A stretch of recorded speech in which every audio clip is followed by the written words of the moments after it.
Hi friends, இன்றைக்கி நான் நம்ம தமிழ்நாட்டிலேயே உள்ள மிக பிரம்மாண்டமான தென் ஷீரடி சாய்பாபா கோவிலை பற்றி உங்களோட பகிர்ந்து கொள்ள போகிறேன். இந்த தென் ஷீரடி கோவில் திருச்சியிலேருந்து 20 கிலோமீட்டர் டிஸ்டன்ஸில் மணச்சநல்லூருங்கிற தாலுக்கில் அக்கரைப்பட்டிங்கிற கிராமத்தில் உள்ளது. இந்த கோவில் மகாராஷ்டிராவில் இருக்கிற ஷீரடி சாய்பாபா கோவில் போலவே அமைந்துள்ளது. கோவிலோட நுழைவு வாயிலை தாண்டி கொஞ்சம் தூரம் நடந்து இடது பக்கம் போனோன்னா முதல்ல நம்ம பார்க்குறது சாவடியை தான். இந்த சாவடி அப்படியே மகாராஷ்டிராவில் இருக்கிற ஷீரடியில் இருக்கிற சாவடி மாதிரியே அமைஞ்சிருக்கு. இந்த சாவடி ரொம்ப மகத்துவம் வாய்ந்தது. என்னென்னா, ஸ்ரீ சாய்பாபா இந்த சாவடியில் தான் ஒரு நாள் விட்டு ஒரு நாள் இரவில் உறங்குவர். பாபாவிற்கு உறங்கும் நேரம் வந்தவுடனேயே அவருடைய பக்தர்கள் பஜனை செய்ய ஆரம்பித்து விடுவார்கள். ஸ்ரீ சாய்பாபாவை துவாரகா மாயிலிருந்து சாவடிக்கு ஊர்வலமாக அழைத்து செல்வார்கள். அப்பொழுது அவர்கள் வாத்திய முழக்கங்களுடன் ராமநாமமும் சாய் நாமமும் பாடிக்கொண்டே செல்வார்கள். சாவடிக்கு அழைத்து சென்றவுடன் அவருக்கு ஆசனம் அமைத்து ஆராதனை மற்றும் ஆர்த்தி எல்லாம் செய்வார்கள். அடுத்ததாக நாம் பார்க்க போகிறது துவாரகா மாயி. ஷீரடியில் இந்த இடத்துல தான் சாய்பாபா அநேக நேரங்களை தன் வாழ்நாளில் கழித்தார். இங்கு துனி என்ற புனித நெருப்பு எரிந்து கொண்டே இருக்கும். இன்றும் அந்த துனி எரிந்து கொண்டே இருக்கிறது. அதே போல் இந்த தென் ஷீரடி சாய்பாபா கோவிலிலும் துனி அமைக்கப்பட்டு இருக்கிறது. இந்த கோவில்லையும் பக்தர்கள் சாய்பாபாவை மனதில் பிரார்த்தித்து கொண்டு தேங்காய் மட்டையை துனி என்ற புனித நெருப்பில் இடுகின்றனர்.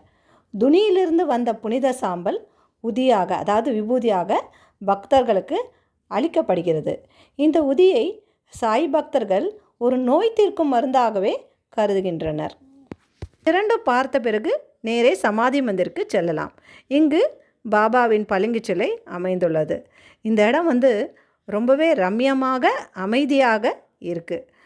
இந்த கலைநய வேலைப்பாடுகள்லாம் சுவர்லேயும் மேலே சீலிங்லேயும் ரொம்பவே பார்க்குறதுக்கு பிரமிப்பாக இருக்குது. இந்த கோவிலுக்கு நாம் சாதாரண நாட்களில் போனோன்னா கொஞ்சம் நேரம் சமாதி மந்திரில் உட்காந்து நாம் பிரார்த்தனை கட்டாயமாக செய்யலாம். நமக்கு ஒரு மன அமைதி கிடைக்கும். சமாதி மந்திரம் நம்ம பார்த்த உடனே இடது பக்கம் போனோன்னா பிள்ளையார், கிருஷ்ணர் இவர்களுக்கெல்லாம் தனி சன்னதி அமைச்சிருக்காங்க. ரொம்பவே அழகாக இருந்தது பார்க்குறதுக்கு. தத்தாத்திரேயருக்கும் தனியாக ஒரு சன்னதி இருந்தது. இங்கேருந்து கீழே இறங்கினான்னா ஒரு பேஸ்மெண்ட் மாதிரி வழி வருது. அந்த பேஸ்மெண்ட்டில் ஒரு பெரிய தியானக்கூடம் அமைஞ்சிருக்கு. சுத்தீவிர நிறைய பாபாவோட பெயிண்டிங்ஸு, அப்புறம் ஃபோட்டோஸு ரொம்ப கலர்ஃபுல்லாகவும் அருமையாகவும் இருக்குது. கொஞ்சம் படி ஏறின உடனே அங்கே நாம் சிவலிங்கத்தை பார்க்கலாம். இங்கே ரொம்ப ஒரு அரிதான காட்சியை பார்த்தோம். என்னென்னா, இந்த சிவலிங்கத்து மேலே பாபாவோட உருவம் தெரியறது. ரொம்பவே ஆச்சரியமாக இருந்தது எங்களுக்கு. எல்லாம் தரிசித்து விட்டு வெளியே வந்தான்னா குருஸ்தானை நம்ம பார்க்கலாம். ஷீரடியில் உள்ளது போலவே இந்த குருஸ்தானும் வேப்ப மரத்து கீழே அமைஞ்சிருக்கு. குருஸ்தான் வேப்ப மரத்து அடியில் தான் ஸ்ரீ சாயி அவர்கள் மிக அதிக நேரம் தங்கியிருந்தார்.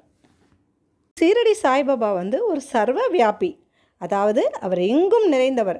அதனால் நாம் ஆத்மார்த்தமாக அவரை எங்கேருந்து வழிபட்டாலும் நமக்கு அவர் அருள் புரிவர். வெகு தூரத்தில் உள்ள ஷீரடிக்கு செல்ல முடியாத சாய் பக்தர்கள் இங்கு நம் தமிழ்நாட்டிலேயே மிக பிரம்மாண்டமாக அமைந்துள்ள தென் ஷீரடி சாய்பாபா கோவிலை தரிசித்துவிட்டு அவரின் அருளை பெற வேண்டும் என்று நான் வேண்டிக் கொள்கிறேன். தேங்க்யூ.